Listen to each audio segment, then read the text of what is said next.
Satres Narkoba Polrestabes Medan Rabu sore menggerebek kampung narkoba di sebuah permukiman padat di kawasan Pancur Batu, Kabupaten Deli Serdang. Dalam penggerebekan, polisi terpaksa meletuskan sejumlah tembakan ke udara usai sejumlah pelaku berupaya kabur.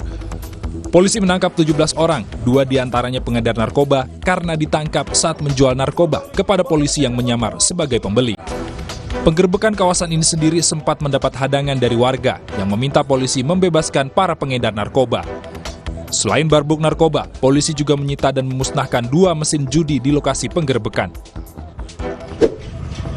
Sejumlah bangunan runtuh dan jembatan bergoyang hebat saat gempa bermagnitudo 7,2 mengguncang Taiwan Rabu pagi.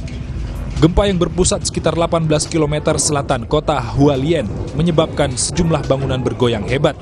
Di salah satu jembatan, kuatnya gempa memaksa sejumlah pengendara motor dan mobil berhenti.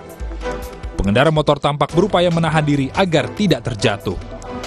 Hasil koordinasi Kementerian Luar Negeri dengan KBRI Tokyo dan Kantor Dagang Ekonomi Indonesia di Taipei memastikan tidak ada warga negara Indonesia yang menjadi korban gempa bumi di Taiwan.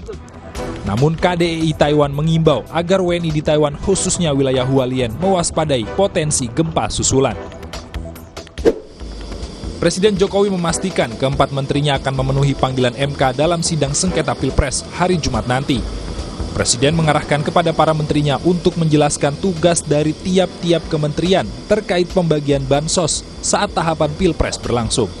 Saat ditanyakan tentang politisasi bansos yang dituding tim paslon 01 dan 03 dalam sidang sengketa Pilpres, Presiden Jokowi enggan berkomentar. Sebelumnya, Hakim Konstitusi memutuskan memanggil 4 menteri tersebut untuk menjelaskan tentang pembagian bansos saat tahapan Pilpres berlangsung.